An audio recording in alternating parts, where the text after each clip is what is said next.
Hello students and parents, இன்றைக்கி நம்ம பார்க்க போகிறது ராஜலக்ஷ்மி இன்ஜினியரிங் காலேஜ். இது ஒரு டாப் ப்ரையாரிட்டியில் அந்த காலேஜை நம்ம வச்சுக்கலாம்.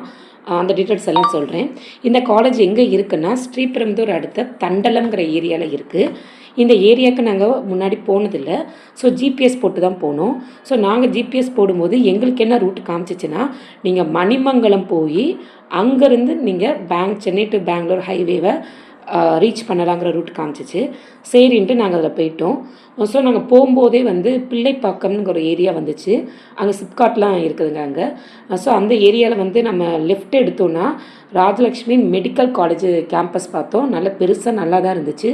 இன்ஜினியரிங் காலேஜுக்கும் மெடிக்கல் காலேஜுக்கும் நல்ல டிஸ்டன்ஸ் இருக்குது, பக்கத்தில் இல்லை. ஸோ இப்போ நாங்கள் காலேஜை ரீச் ஆனதுக்கப்புறம் அங்கேருந்து 6 மினிட்ஸில் தான் சவிதா யூனிவர்சிட்டி இருக்குது. அங்கேயுமே நாங்கள் போய் பார்த்தோம். இந்த ஆர்இசி முடிச்சுட்டு அங்கே போனோம். அங்கே உள்ள சொல்லும்போது இங்கே நம்ம சேர்க்கலாமே டியூயல் ப்ரோக்ராம், நாங்கள் இங்கே 2 இயர்ஸ் இங்கே படிப்பாங்களா, 2 இயர்ஸ் ஃபாரின் வேணால் ஃபாரினில் போய் படிப்பாங்களா நிறைய சொன்னாங்க. ஓகே அப்படிங்கிற மாதிரி இருந்துச்சு. அஸ்யூஷுவல் நம்ம வெளியே என்ன பண்ணுவோம், ஸ்டூடெண்ட்டை ஃபீட்பேக் கேட்போமா. கேட்டதுலேருந்து எனக்கு அந்த ஹைப் கொஞ்சம் கம்மியாயிடுச்சு. அதை பற்றி நான் அடுத்த சவிதா வீடியோவில் உங்களுக்கு எல்லாம் சொல்கிறேன். ஸோ இப்போ நான் ஆர்இசி பற்றி கேட்கும்போது என்ன சொன்னாங்கன்னா, கேம்பஸ் எல்லாம் க்ரீனரியாக இருக்கும், நேச்சர் ஃப்ரெண்ட்லி என்வரான்மெண்ட்டுனாங்க. ஸோ நான் என்ன நினச்சேன்னா, அப்போ சாய்ராம்லாம் நல்ல இன்டீரியர். ஸோ சாய்ராம் மாதிரியே கொஞ்சம் உள்ளே போனால் தான் நமக்கு அந்த மாதிரி கேம்பஸ் கிடைக்கும் போல் அப்படின்னு நினச்சி நான் அந்த மைண்ட் செட்டு தான் போனேன். எங்கேயோ கட்டடிச்சு உள்ளே ரொம்ப தூரம் போகணுன்னு. பட் அன்எக்ஸ்பெக்டடாக என்னென்னா, ஆன் ரோட்லேயே இருக்குதுங்க. ஆன் ரோடு மீன்ஸ் ஹைவேலேயே இருக்குங்க அது. ஸோ அது ரொம்ப நம்ம benefit. Suppose day scholar public transport use பண்ணுறோம், காலேஜ் டிரான்ஸ்போர்ட் வேண்டான்னா நமக்கு ஆன் ரோடு இருக்கிறனால ஈஸியாக நம்ம ஆக்சஸ் பண்ணிக்கலாம். ஸோ உள்ளே என்ட்ரான உடனேயுமே காலேஜ் வரல. 1/2 to 1 கிலோமீட்டர் நம்ம போனால் தான் காலேஜே வரும். இப்போ அங்கே செக்யூரிட்டி எல்லாம் நிற்கிறாங்க. ஸோ அப்போனா காலேஜ் வந்துருச்சு. ஸோ நாங்கள் அங்கே போய் சொன்னோம், இந்த மாதிரி காலேஜ் அட்மிஷனுக்கு கேம்பஸ் பார்க்க வந்திருக்கோம் சொன்னோம். அவங்க ஒரு கேட் பாஸ் எழுதி கொடுத்தாங்க. என்ன சொன்னாங்கன்னா, ரிட்டர்ன் வரும்போது அந்த பாஸை கொடுத்துட்டு தான் போடுனாங்க. சரி, ஓகே, சேஃபாக நம்ம அதை வச்சாச்சு. அதுக்கப்புறம் உள்ளே என்ட்ராகும் போதே ஒரு பெரிய பேனர் போட்டிருந்தாங்க. பாரத்தை ஏதோ ஒரு கம்பெனி நேம் ஏதோ போட்டு கீழே அந்த ஃபாக்ஸ்கானோட ஒரு யூனிட்டாக, அந்த யூனிட் நாங்கள் போன அன்னைக்கு கேம்பஸ் இன்டர்வியூக்கு வந்திருக்காங்க. ஸோ எனக்கு அதை பார்த்து ஓகே, கேம்பஸ் இருக்குது, பிளேஸ்மெண்ட் நல்லாயிருக்கும் சொல்கிறாங்க. ஸோ கேம்பஸ்ஸு இங்கே எனக்கு தெரிஞ்சு அந்த ஃபாக்ஸ்கான் இது சிஎஸ்சி வந்திருக்க மாட்டாங்க, ஒரு இசி EEE அந்த மாதிரி மேபி வந்திருக்கலாம் அந்த கேம்பஸ்க்கு. ஸோ நல்ல பிளேஸ்மெண்ட் இருக்கிற கேம்பஸ் தான் இது. அதுக்கப்புறம் உள்ளே போகும்போது பைக்கை பார்க்கிங்கில் விட்டுட்டு அப்படியே உள்ளே நடந்து போனோம். அந்த சைடுமே நல்ல 2 சைடுமே க்ரீனரியாக தான் இருக்குது. இது 15 lakh ஸ்கொயர் ஃபீட் பில்டப் ஏரியாவில் இந்த காலேஜை பில்ட் பண்ணியிருக்காங்க. நாங்கள் நேராக ரிசப்ஷன் போனோம். ரிசப்ஷன் போனோடனே நாங்கள் ஃபோன் யூஸ் பண்ணலை, கேமரா வீடியோ எடுக்கலை. அது எதாவது ப்ராப்ளம் ஆகிடுச்சுன்னா அப்புறம் பின்னாடி பையன் அங்கே போய் தான் படிக்க போகிறான். படித்தானா அது எதுக்கு ஒரு பேட் ரிமார்க்குன்ட்டு அது நாங்கள் கேம்பஸ் மட்டும் சுற்றி எடுத்தோம். எனக்கு உள்ளே அலோட் இல்லை, நாங்கள் அதனால் ஆஃப் பண்ணிட்டோம். அங்கே என்ன சொன்னாங்கன்னா, நீங்கள் ரிசப்ஷனில் வெயிட் பண்ணுங்கள், உங்களுக்கு நாங்கள் பேட்ரி கார் அரேஞ்ச் பண்ணுறோம், நீங்கள் அதில் போய் கொஞ்சம் கேம்பஸை சுற்றி பாருங்கள், ஒரு கைடையும் நாங்கள் அனுப்புகிறோம். கைடு மீன்ஸ் அங்கே ஒர்க் பண்ணுற ஒருத்தவங்கள அனுப்புகிறோம் நாங்கள். சரின்னு வெயிட் பண்ணோம். இந்த வெயிட்டிங் ஹாலில் என்ன பண்ணியிருந்தாங்கன்னா, அந்த காலேஜ் இது வரைக்கும் அச்சீவ் பண்ண அந்த அவார்டு, அதே மாதிரி நிறைய அந்த டோர்னமெண்ட் கப்பு, நிறைய சர்டிஃபிகேட்ஸ் இதெல்லாம் நிறைய டிஸ்பிளே பண்ணியிருந்தாங்க. அதுக்கப்புறம் அந்த காலேஜில் என்னென்ன கோர்சஸ்லாம் ஆஃபர் பண்ணுறாங்கன்ட்டு ஹேங் பண்ணியிருந்தாங்க. அங்கேருந்தே நமக்கு ஒரு ஐடியா இருந்துச்சு, இங்கே இந்த கோர்ஸ் இருக்கா, இதெல்லாம் இந்த கோர்ஸ் இருக்கான்னு ஐடியா இருந்துச்சு. ஸோ அதுக்கப்புறம் பேட்ரி கார் வந்துச்சு. நாங்கள் அதில் ஏறி ஃபுல் கேம்பஸ் பார்த்தோம்.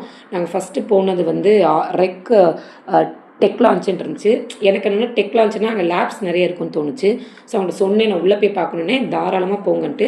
இங்கே கூட அந்த கைடு பர்சன் அந்த பேட்ரி கார்லேயே உட்காந்துட்டாங்க. நானும் இன்னொரு பேரண்ட் நாங்கள் 2 பேரும் தான் அந்த பேட்ரி காரில் 2 பேரண்ட்டையும் கூட்டு போய் காமிச்சாங்க.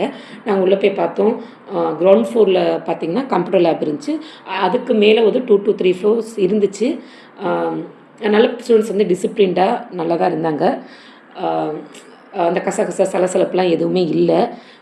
அதுக்கப்புறம் இதை முடிச்சுட்டு அப்படியே நாங்கள் பார்த்தது கேன்டீன்ஸ்லாம் பார்த்தோம். கேள்விப்பட்ட வரைக்கும் கேன்டீன்ஸ் ஃபுட்டு நல்லா இல்லை மாதிரி கேள்விப்பட்டேன். அதுக்கப்புறம் அப்படியே பேக் சைடு அந்த ரிசப்ஷன், அந்த கிளாஸ் ரூம்ஸ் அப்படியே பேக் சைடு பில்டிங் என்ன இருக்குன்னா, ஹாஸ்டல்ஸ் இருக்குது. பாய்ஸ்க்கு ஒரு ஹாஸ்டலு, நடுவில் வந்து லாண்ட்ரி ஏரியா இருக்குது. நம்ம வந்து அந்த ஹாஸ்டலில் தங்குற பசங்களுக்கு ட்ரெஸ்ஸஸ் வாஷிங் இந்த மாதிரிக்கெலாம் அங்கே வந்து அந்த சர்வீஸ் ப்ரொவைட் பண்ண அங்கேயே வச்சுருக்காங்க. அதுக்கப்புறம் என்ஆர்ஐக்குன்னு தனியாக ஒரு ஹாஸ்டல் இருக்குது. அதுக்கப்புறம் கேர்ள்ஸ் ஹாஸ்டல் இருக்குது. நல்லா சேஃப்டியாக தாங்க இருக்குது. ரூபி பியர்ல் அப்படின்னு ஒரு நேம்ஸ் அந்த ஹாஸ்டலுக்குலாம் நேம் வச்சுருந்தாங்க. அதுக்கப்புறம் அப்படியே இன்னொரு சைடு போகும்போது புதுசாக ஒரு பில்டிங் கன்ஸ்ட்ரக்ஷன் பண்ணிகிட்டு இருந்தாங்க. என்னென்னு கேட்டோம். அங்கே வந்து ஸ்விம்மிங் பூலும் ஜிம்மும் வருதுன்னாங்க. 70% ஆஃப் கன்ஸ்ட்ரக்ஷன் முடிஞ்சு. நெக்ஸ்ட் இயர் மேபி வர 2026 பேட்ச்லேருந்து நம்ம ஸ்டூடெண்ட்ஸ் அதை யூஸ் பண்ணிக்கலாம்னு நினைக்கிறேன். அதுக்கு அப்படியே ஆப்போசிட்டில் வந்து ஸ்டேடியம் இருந்துச்சு. ஃபுல்லாக காலேஜெல்லாம் ஒரு கேம்பஸ் ரவுண்ட் அடிச்சாச்சு. ஸ்விட்சை நம்ம என்ன பண்ணலாம், ஸ்டூடெண்ட்டை போய் ஃபீட்பேக் கேட்போமா? ஃபீட்பேக் போய் கேட்கும்போது சில டிபார்ட்மெண்ட் பசங்க ஒரு மாதிரி ரிவ்யூ கொடுத்தாங்க. வேறு டிபார்ட்மெண்ட்டு கேட்டு அந்த பசங்க வந்து ஒரு மாதிரி மிக்ஸ்டு ரிவ்யூவை கொடுத்தாங்க. எனக்கே யோசிக்க வச்சிருச்சு, ஐயோ அப்படியா அப்படின்னு. அதெல்லாம் வந்து நான் அடுத்த வீடியோவில் போடுறேன். அதுக்கப்புறம் வந்து நான் என்ன பண்ணேன்னா, எனக்கு தெரிஞ்ச ஒருத்தவங்களோட பசங்க வந்து அந்த ஆர்இசியில் ஆர்ஐடியில் படித்தாங்க. படித்து வந்து இப்போ ஒரு பெரிய ஐடி கம்பெனியில் ஒர்க் பண்ணிகிட்ருக்காங்க. அதுக்கு நான் ஃபோன் பண்ணி கேட்டேன். ஏன்னா அவங்ககிட்ட எனக்கு வந்து ஆர்ஐடி வேண்டாம், ஆர்இசியில் தான் எனக்கு கன்சிடர் பண்ணதான், நான் அதை தான் கன்சிடர் பண்ண போகிறேன். அந்த ஸ்டூடெண்ட்டுக்கும் இந்த காலேஜை பற்றி நல்லா தெரிஞ்சிருந்துச்சு. இன்ச் பை இன்ச்சை வந்து அரை மணி நேரம் ஒரு 40 மினிட்ஸ் கிட்ட பேசியிருப்போம். இன்ச் பை இன்ச் எல்லாமே சொன்னால், இங்கே வந்து ஏதோ பிளேஸ்மெண்ட் கேம்ப்னு இருக்குமா, டே ஸ்காலர் இருந்தாலும் நம்ம அங்கேயே ஸ்டே பண்ணி ஃபுல்லாக நமக்கு ட்ரைனிங் தருவாங்க அப்படின்னு நிறைய சொன்னால், எனக்கு வந்து அது ரொம்ப ஒரு இன்ட்ரெஸ்டிங் பார்ட்டாக தான் இருந்துச்சு. இன்னும் நிறையா வந்து நான் அப்கமிங் வீடியோவில் சொல்கிறேன். இந்த வீடியோ நான் இதோட முடிச்சுக்கிறேன். அடுத்த வீடியோவில் நமக்கு வந்து அந்த பேம்ப்லெட் நான் வாங்கிட்டு வந்தேன். அதில் ஃபுல் டீட்டெயில்ஸும் கொடுத்துருக்காங்க. எவ்வளோ பிளேஸ்மெண்ட்டு, இந்த மாதிரி ப்ராஜெக்ட்க்கு எவ்வளோ ஃபண்டிங் பண்ணுறாங்க.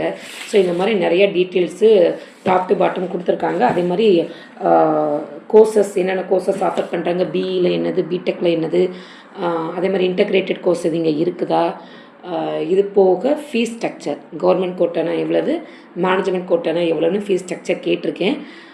அந்த டீட்டெயில்ஸ் எல்லாம் வந்து நான் நெக்ஸ்ட் வீடியோவில் நான் சொல்கிறேன். Stay tuned. தேங்க்யூ.